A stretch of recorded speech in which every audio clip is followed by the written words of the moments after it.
Amis et fils, bienvenue dans l'émission Tchè les causes. Ça fait plaisir de retrouver vous pour la saison 2017 et quand il y a beaucoup de nouveaux qui débarquent, nous prétendons qu'ils nous atteignent le chiffre de 200 nouveaux jusqu'à la fin avril. Donc nous disons chapeau à les propriétaires qui nous font un gros effort. Nous pouvons découvrir aussi les jockeys. Et ça, il y a beaucoup de jockeys, la plupart en écurie engagent les jockeys. Niveau et compétition pour bien haute. Et donc nous prétendons à une saison 2017 bien meilleure que les années précédentes. Nous pouvons démarrer avec une vieille tradition cette fois-ci, Duchesse pour être de la partie lors de la première journée. Et dernière fois que Duchesse tire lors de la première journée, c'était comme Maid of Money qui remporte la victoire. Par la suite, vu qu'il y a des chevaux qui arrivent un petit peu en retard, vu qu'il y a un problème au niveau de l'effectif, tout ça. Et donc Duchesse tout le temps après, et 4e, 5e, même 6e journée. Mais là, vous trouvez qu'il y a un fils bien impatient. Duchesse 2017, avec vocal comme Duchess of York Cup, paraît très prometteuse. Nous avons un lot de très bons chevaux. Nous avons une full card qui va attendre nous. Et malheureusement, Exiti a de l'écurie Roussette, un coursier très estimé, un coursier très prometteur sur papier, il est blessé dans ce box, donc il n'est pas pour de la partie, il faut bien observer quelques semaines de repos, mais c'est certainement un cheval à suivre pour l'avenir. Dirigeons directement sur Vocalcom Duchess of York Cup 2017, quand le favori de la course, c'est le représentant de l'écurie Gajada, Ready to Attack. Ready to Attack, c'est un cheval de 4 ans, c'est un coursier d'origine australienne qui paraît très valable sur papier. L'OCP qui a démontré l'entraînement à Floréal depuis le début de janvier, que nous avons l'occasion à l'entraînement à Floréal pour venir sur un dernier galop, en compagnie de Bouclet Top. Il a progressé au fil des galops. C'est un coursier qui est bien acclimaté aux conditions locales, bien entraîné avec beaucoup de soins. Il a démontré des qualités de finisseur lors de ce barrière trial. Et ce dernier galop en compagnie de Bouclet Top, c'est vraiment révélateur. C'est un coursier qui vous mise de ce bon finish. Sinon, un petit peu plus en arrière, nous avons ce parcours sud-africain. Vous pouvez remarquer qu'il y a un galop contre un très bon coursier dans des lots vraiment très compétitifs. Il y a un galop contre Marinesco, qui est un très bon coursier, contre Lord Marshall, qui est un coursier qui ne remporte pas les courses de groupe.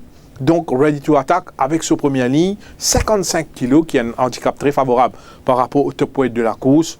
Et l'apport de Swapnil Rama, il prend une belle carte à jouer. Connaître Duchesse, ce n'est pas seulement la cote, le tableau qui reflète et chance un coursier, où il y a plusieurs facteurs. Combien de fois nous trouvons un favori mot de la poussière, combien de fois nous trouvons une désillusion dans Duchesse, c'est plutôt côté fitness qui permet un cheval émerger, remporte la Duchesse. Nous trouvons ça à maintes reprises, que un outsider, il fait de la loi, que nous renverse la vapeur. Mais Ready to Attack, définitivement, c'est un coursier qui fit, qui est non potentiel, et qui d'ailleurs pas laisse nous insensibles, surtout lors de ces 2 derniers galops. Nous avons aussi dans les courses les représentants de l'écurie Ramesh Gazeda. Nous avons Belong to Me et Hard Day's Night, 2 chevaux qui sont castrés, 2 chevaux qui... Hard Day's Night, c'est un cheval qui peut galoper depuis presque 1 an, mais Moka dit qui a une très bonne préparation au niveau fitness, il est impeccable. C'est un cheval très fit, pour bien présenter par son entourage. C'est un coursier qui a beaucoup de galops dans les jambes. Il réalise même quelques chronos exceptionnels. Mais malheureusement pour Hard Day's Night, c'est sa 10e ligne là. Comme on à fond dans ce parcours sud-africain, comme on guette un petit peu ce forme là-bas, on remarque que Hard Day's Night, il affectionne la course à l'avant ou proche du pas. Mais avec une 10e ligne, il n'est pas évident. Il est très speedy. Mais si le cas contourne ce problème-là, il peut être bon à dire. Mais ce handicap direct, c'est ce 10e ligne. Mais je répète au niveau fitness, il n'y a rien qui reproche à Hard Day's Night. L'autre représentant de l'écurie Ramesh Gazeda, c'est Belong to Me, un cheval qui appartenait à la famille Fukun. C'est un cheval qui lui aussi est bien entraîné, qui lui aussi, il paraît très bien dans ce lapo. Il réalise un bon galop, il réalise un excellent barrière trial et il a une préparation bien méthodique. 2e ligne, il a un placement très favorable. Il y a une différence de poids entre lui et les autres comme Ready to Attack, 61 kg, c'est pas évident, mais au niveau fitness, Belong to Me, c'est définitivement un cheval qui est présent à l'arrivée. Vous pouvez inclure dans le top 4 Psycho Seed de l'écurie Ricky Magar. Nous tout connaissons la patience de Ricky Menga, la maîtrise de Ricky Menga à l'égard de ban jeune coursier. Psychocide, c'est un cheval qui n'a pas n'aventuré jamais au-delà de 1200 mètres. Pourquoi? C'est la raison principale qu'ils sont entraînés pas faire la ligne avec les blinkers. Sinon, les cas attirés, pourquoi c'est une bonne décision.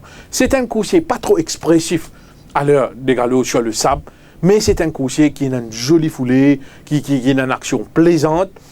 Soban chrono, pas révélateur, je répète, mais un affaire qui m'a remarqué, qui fait me dire, Soban foulée vraiment impressionnante. À chaque fois qu'il ride du Rawan, il demande un petit effort en montée. Vous connaissez, chrono, nous pas prendre seulement, nous pas guetter l'entraînement seulement comme un chevaux, peut évoluer en descente, côté très facile, mais ce qui est intéressant, plus c'est entre les poteaux 1400 mètres, pour aller jusqu'aux 1000 mètres, jusqu'aux 800 mètres. À chaque fois qu'il ride du Rawan, il demande un petit effort.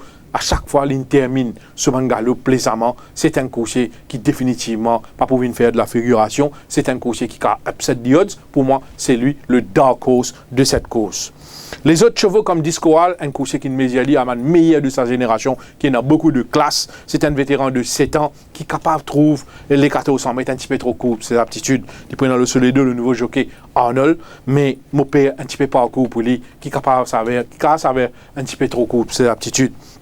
Mountain Master, Easy 11, vous pensez aux tâches un petit peu difficiles.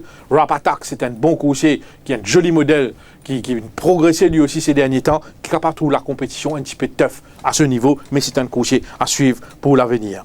Tabrik, le représentant de Curie Roussette en l'absence d'Exitir, c'est un jeune coursier très prometteur lui aussi. Il a évolué sous la férule de Mike Decock et de Joy Ramsden avant qu'il atterrisse à Maurice. C'est un coursier très prometteur sur papier, il est encore jeune, il paraît un petit peu toujours immature, mais il a définitivement une marge de progression, il est capable de bien faire à l'avenir. Dans la Duchesse, on prend le risque de dire qu'il est capable éprouve un petit peu de mal à se mesurer aux chevaux qui m'ont mentionné dans le top 4. Silver Snaffles, c'est un coursier qui peut faire très bien à l'avenir, surtout chez les sprints. C'est un coursier qui paraît capable pour bien sa run là. C'est un coursier qui paraît très rapide, mais il a encore une marge de progression au niveau de ses conditions. Avec une 9e ligne, c'est pas évident. Voilà, nous faisons le tour de la Duchesse. Comme on dit, mon top 4, c'est Ready to Attack comme choix numéro 1, comme danger Dark Horse, moi pour dire Psychocide, mais le plus gros morceau pour Ready to Attack sur papier pour moi, c'est le 1 Belong to Me de l'écurie Rameshwar Gazador, un cheval qui est vraiment dans une très très belle forme et qui capitalise l'osso 2e ligne. Je répète avant qu'il me conclue avec la Duchesse, c'est pas seulement tableau, c'est pas favori, c'est pas forme, l'eau papier, mais c'est principalement fitness, préparation, nombre de galops et bien sûr acclimatation. Nous tournons vers la première course de cette première journée et la première course de cette présente saison 2017 qui peut dérouler sur 1500 mètres. Des points intéressants suivent le nouveau de l'écurie Gazador Cape Road qui peut venir le 1500 mètres pour la première fois de sa carrière. C'est un jeune coursier qui galope seulement 4 fois en Afrique du Sud. Il peut encore gagner, mais il démontre quand même une belle régularité. Il n'est pas laisse-nous insensible à l'heure des galops, il bien travaille, il bien assimile sa préparation, il progresse bien et il peut présenter dans une très belle forme à ses débuts. Et mon pensée dans 0,25, dans 0,20, il est très valable, il est capable même de débuter sur une bonne note. À Caen, Albert Stay, qui entend bien avec Anand Bandhu. Albert Stay qui réalise un très bon parcours en 2016. Il reste un sujet assez valable à son meilleur niveau. Avec Anand Bandhu, 4e ligne, il est capable de figurer à l'arrivée. Maintenant, Outsiders, qui m'ont inclus dans notre combinaison, il y a Brazo, qui paraît progresser durant l'intersaison. Toubier Star, qui peut essayer à devant et ses pieds sur son adversaire, qui lui aussi a beaucoup de travail dans les jambes. Sans oublier Captain Matthew, qui excelle sur sa fraîcheur. La deuxième course, sur 1000 mètres. Les points intéressants suivent Answering Genesis, qui peut continuer à gravir les échelons. Il débute sa campagne mauricienne l'année dernière dans 0,25 quand il tient poésie. Il a dans benchmark 36 quand il continue à gagner. Et là, pour sa première sortie 2017, il peut venir dans benchmark 41. Est-ce qu'il y a son meilleur niveau? Moi, personnellement, je prends le risque de dire non. Peut-être avec sa run-là, il peut progresser davantage. Il paraît légèrement enveloppé. Il prend un peu de volume, il y a un peu de poids. Et ça les courses, ça a fait beaucoup du bien. Mais le fait, lorsqu'il a démontré l'année dernière, le fait, la qualité de sprinter qu'il a montré, nous pas capable d'écarter activement parce qu'il n'a pas fait non et de mauvais escalier à Maurice. C'est un coursier définitivement qui a un énorme potentiel. Sauf un danger, prenant le cheval numéro 1, Mount Ilabi de l'écurie Gazador, qui excelle l'osso fraîcheur. C'est un coursier qui prend la première ligne, l'osso fraîcheur et l'apport de l'excellent Arnold Losoledo. Attention, même s'il fait à 15 contre 1 Mount Ilabi, il est capable d'upset the odds. Brack Tractor et In the Trenches, ainsi bien que Vars Dream pour définitivement man coursier qui pour lutte pour la victoire de Desi. Black Tractor définitivement il progressé l'année dernière. In the Trenches, c'est un coursier qui n'a pas gagné le 1000 mètres ici à Maurice, mais quand nous allons get bien sur ma qualité, c'est un coursier maniable, il a sorti bien des boîtes, il quand même suivre, il a essayé à le devant, donc c'est un coursier pas capable écartativement. Vars Dream, représentant de l'écurie Amar Sioudial, deuxième ligne, un coursier maniable, rapide et résistant, et il a déjà gagné sur 1000 mètres en Afrique du Sud, donc lui aussi, il n'est pas pour faire de la figuration. Silver Dash pour tous les parcours très très courts pour ses aptitudes, ses chances sont très très minces, et pour ne pas dire inexistante. Comment trouver sa deuxième course? Ça paraît très très ouverte, même si le papier Answering Genesis paraît, il y a beaucoup de partisans, mais moi je dis attention, get un petit peu dans le rond, il progressait, oui, mais il prend volume, il paraît un petit peu nerveux ces derniers temps, il transpire beaucoup. Est-ce qu'il est pour bien sa run là? C'est la question qui nous pose nous. La troisième course sur 1365 mètres, Sunset Breeze part avec la cote du favori. C'est un coursier qui fait une très très bonne première saison chez nous. Il préserve sa forme, il a beaucoup de travail, il peut présenter dans une forme très appréciable pour sa première sortie, donc il est capable de goûter au succès. Comme danger Melson au finish, Melson qui définitivement a très bien fait avec Brandon Nerena, et c'est un coursier qui fait généralement très bien fraîche. Et nous avons aussi dans les courses quelques coursiers qui ne laissent nous insensibles à l'heure des galops au niveau du fitness. Et là, because It's My Party et Sacred Jewel. Triad of Fortune, tout vous dépend un petit peu sur la façon qu'il est sorti des boîtes et quand il vous place. Lui aussi, il bien travaille, généralement il fait bien, vu c'est un cheval pas trop sain, mais l'eau souffre cher, s'il gagne un bon placement à 15 contents pour un amateur de place, c'est un bon place bet, Triad of Fortune à 15 contre 1. La quatrième course, je suis à 1400 mètres. Mon favori, c'est Entrée de Curry Roussette, qui pourrait abandonner Nerena. C'est un coursier qui a réussi ouvert son compteur l'année dernière sur la selle de Bernard Feder, c'était sur 1500 mètres. 1400 mètres, idéal pour une reprise. C'est un coursier qui détient une forme impeccable. Il est très très bien sur la peau pour sa première sortie 2017. Deuxième ligne, il m'a pensé, des bougains de parcours très favorables, il est capable et goûte au succès. Man danger pour entrer, moi vous dire, Aware et de l'écurie Cherish Narang, un coursier qui est placé en quelques occasions l'année dernière, qui profite de l'intersaison, il a progressé lui aussi, attention à lui. Et nous avons aussi dans les courses, le nouveau de l'écurie Gazeta, Cavillano, et c'est un jeune coursier qui galope 14 fois en Afrique du Sud, il a un victoire, il est placé en 8 occasions, c'est un modèle de régularité qui est bien travaille, et il profite de ce premier nid, et il est capable d'essayer et upset the odds, comment nous dire. Donc pour moi, le danger principal pour entrer dans les courses, c'est Cavallino et Aware. Comme outsider, moi pour mentionner Roving Jet, qui est entré dans la Duchesse, c'est un coursier qui tape à l'œil à l'heure des galops. Attention à lui, même offert à 29 contre 1. Il y a beaucoup d'amateurs outsiders, pour vous dire d'autres, inclus dans une bonne combinaison. Dans la cinquième course, on parle pour une victoire de Moutahadi. Quelque peu malchanceux lors de ses 3 dernières sorties 2016, s'il mérite au moins une victoire. Coursier-là, il continue progresser au niveau de ses conditions. Il y a pas mal de bon travail dans les jambes. Il y a l'occasion de suivre lui à Floréal. À pour lui, son galop en compagnie de Hamel Jet, c'est bien impressionnant. Moutahadi, capable de goûter au succès pour sa première sortie 2017. Troisième ligne, il prend une option à le devant, bien suivre de près. Moi, pensez qu'il est capable d'ouvrir ce compteur ici au Champ de Mars. Derrière Moutahadi, on place King's Knight, qui excelle de ce fraîcheur. D'ailleurs, il a gagné lors de sa première sortie 2016. Couché là très très bien. Et pour compléter le tiercé, bon, pour mettre Pianif, qui nous tout connaît, qui, quand le train est rapide, il est toujours bien conclure. C'est un coursier qui fait bien avec ce 56,5 kg. Dans la 7e course, on parle de la victoire de Mount Fuji. Mount Fuji, c'est un coursier très régulier en 2016. C'est un coursier qui a un très bon finish. Et moi, pensez, il peut entendre bien avec Brandon Nerena, qui est un strong finisher. Première ligne, il paraît qu'il peut avoir un bon pas dans les courses pour faire confiance au bon finish de Mount Fuji, qui me rappelle les autres lui aussi. À Tchèque-Zomangalo, il a beaucoup de travail, surtout ces 2 derniers mois. Derrière Mount Fuji, pour place Burwaz, l'outsider Burwaz.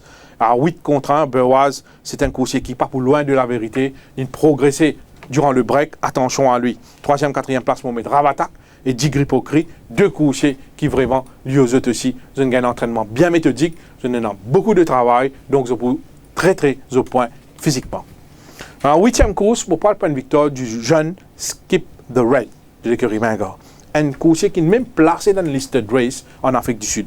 Vu ce rating qui réajuster ici par rapport à ce l'âge, je pense pour d'un avantage certain Skip Verrett. C'est un cocher qui fait bonne impression à l'heure des galops, qui peut bousculer à l'entraînement, qui dévoile un très bon potentiel. Première ni le fait qu'il galope dans listed race en Afrique du Sud, même s'il n'est pas gagné, il est placé, il dévoile un énorme potentiel. C'est un cocher définitivement qui a bien fait une très bonne carrière chez nous. Mon poil pour une victoire de Skip Verrett. D'ailleurs, Skip Verrett m'a mis Blue Jeans, qui lui aussi démontré des qualités lors du meeting international. C'était sous la selle de Mark Zara. S'il répète sa performance-là, il n'est pas pour loin de la vérité. Et troisième place, pour mettre Chap Trap à la quatrième place, Ruby Rocker qui lui aussi paraît, il profite du break, il profite du repos pour lui refaire une santé. Donc voilà, nous faisons le tour de cette première journée 2017. Et moi, pour demander aux autres camarades, la saison peut commencer. Les courses, c'est un sport avant tout. Le cheval, c'est un athlète, c'est un animal. Et plusieurs fois, un cheval n'est pas dans la même forme qu'il est démontré à l'entraînement. Il donne off-day, il a un pépin de santé, il donne off-form, il nerveux, joue les courses. Ce n'est pas une science exacte. Bet selon moyen, pas les betting domine ou passion. Et bet modérément, enjoy ou les courses. Nous tous, nous avons l'opinion. Nous tous, nous gagnons droit chez nous l'opinion, mais nous respecter nos camarades mutuellement. Nous là, comme une chaîne, pour réaliser une bonne saison 2017, nous comptons les autres soutiens au niveau de Turf Desk, Turf Plus, Défi Turf et le Web TV, les courses, dans nos publications Défi Quotidien, Défi Plus, nous là pour donner notre maximum d'infos, nous accepter une critique constructive, mais nous y avons toujours, pour répéter, bête selon les autres moyens, ce n'est pas une science exacte, pas une certitude dans les courses, nous ne pas laisser betting domine nos passions. Moi, profite de l'occasion pour souhaiter à vous tous une excellente émission et excellente saison 2017. Et moi, je donne rendez-vous ce soir dans l'émission Turf Plus. Pas oublier aussi, votre copie Défi Turf, côté il y a beaucoup de détails, surtout par rapport à l'entraînement. Merci.